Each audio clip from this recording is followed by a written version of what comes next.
Hi everyone. This week's Parsha is Parshas Va'era.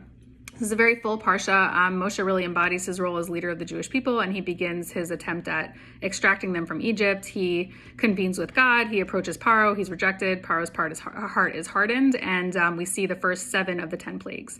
So the Parsha opens with the following words. Hashem is saying, I am Hashem.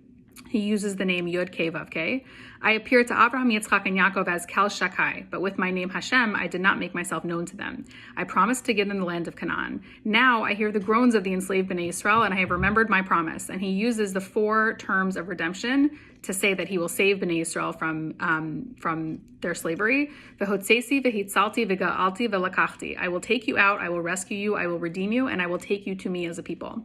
So the 4 expressions of redemption, right? Why do we need 4 and what do they mean? And Rashi says that it really is like a progression of being freed from slavery. The first one, v'hotzesi, is like a crisis intervention. I will take you out. Not even that he'll take them out of Egypt, but that he will put an immediate stop to the slavery and give them a little bit of relief. Number 2 is v'hitzalti. This is a little bit of a longer term solution. He will physically bring Bnei Yisrael out of Mitzrayim and away from their source of threat. Number 3 is v'ga'alti. He will bring them not only away from the source of threat, but to the right place, the place that they belong, which in this case is Har Sinai. And number 4, v'lakachti, I will take them to me as a people. This is the completion of this whole process, right? Their relationship is consummated and they officially come together with God as one. You know, they are now officially God's people.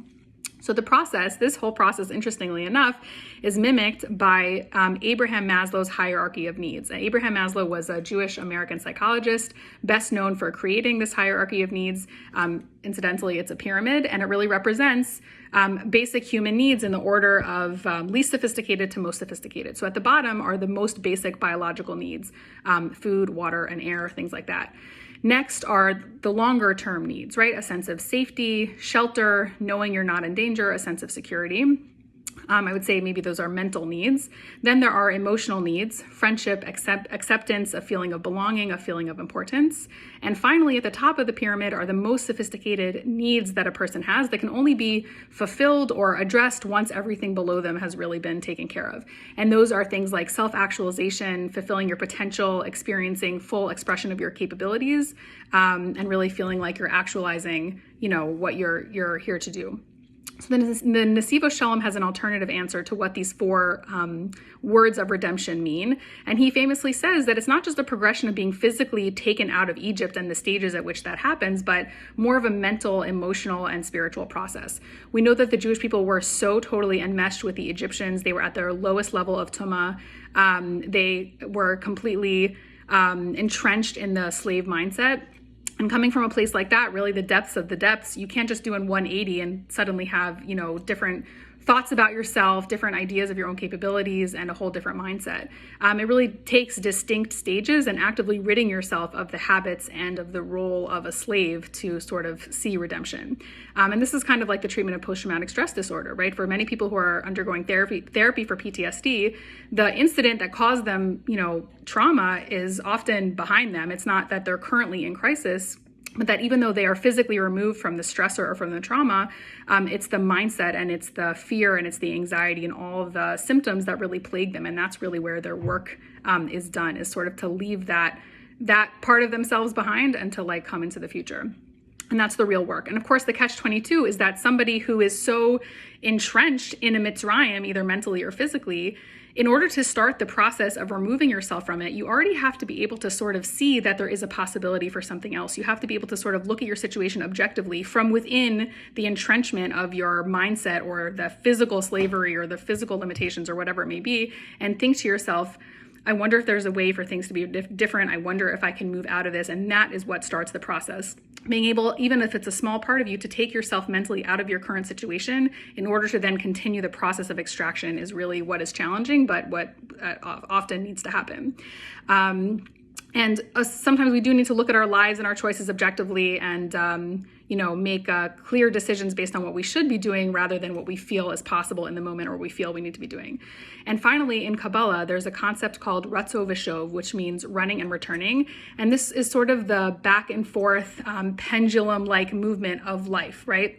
The heart expands and contracts, the lungs inhale and exhale, the tide ebbs and flows. Trees are dormant in winter and then alive in spring. Even us, we sleep at night and we're awake during the day. So it's this constant sort of pulsating movement that exists in all things that are alive. And Rav Shneur Zalman of Liadi explains that this is what is meant when Hashem speaks to Moshe and he uses his two names, right? He's telling Moshe, I am using my name Hashem, Yud Kei Vav Kei, with you. This is not the name that I used with the Avos, Avram, Yitzchak, and Yaakov. With them, I operated under the name Kel Shakai. So these two names of God, what do the two names of God mean? They're two aspects of him. They're two sides of himself that he reveals to whoever he is interacting with. So he's saying to Moshe, I operated under one name with the Avos, and I was a certain way with them, and now I'm totally switching gears, and I'm operating under a different name. I'm showing a different aspect of myself to you, Moshe, in this time period. And he says that he did not make himself known to the Avos when he operated under that name. So, what's the difference between the two names and how he operated differently? With the Avos, he really operated under cover of concealment, right? He made promises to the Avos and he interacted with them, but the promises that he made to the Avos were not realized in their lifetimes. He really operated under, within the limitations of nature. There was nothing like super obvious or blatant about his presence in the world. And of course, we know that that was one of the reasons it was so amazing that Abraham decided to follow God, is because it was not apparent to everybody and he had to sort of figure that out on his own. And he's saying to Moshe, but now I'm switching gears. Now I'm going to present to you the aspect of myself that is blatant, that is obvious, these open miracles that are going to happen, shortly with Yetzias Mitzrayim. This is the part of myself that I'm showing to you now. So similar again to that sort of pulsating back and forth ebb and flow that exists in all of life. God is sometimes operating under cover of concealment and going incognito, and we have a certain set of challenges in recognizing him at that time. And then directly after that comes a period of him operating with open miracles, being blatant and obvious in his presence in our lives. And we have different set of challenges and expectations when we are experiencing that side of God. And usually at the times when we feel maybe most abandoned by God, that things are most unclear, it's often just because we're in one set of this pendulum movement, right? God is maybe operating under one way, and we just hang on for long enough and we're able to stay true to what we understand objectively is our role, then God willing we'll experience personal and national redemptions, be able to separate ourselves from negativity physically, emotionally, and spiritually. Good job, us.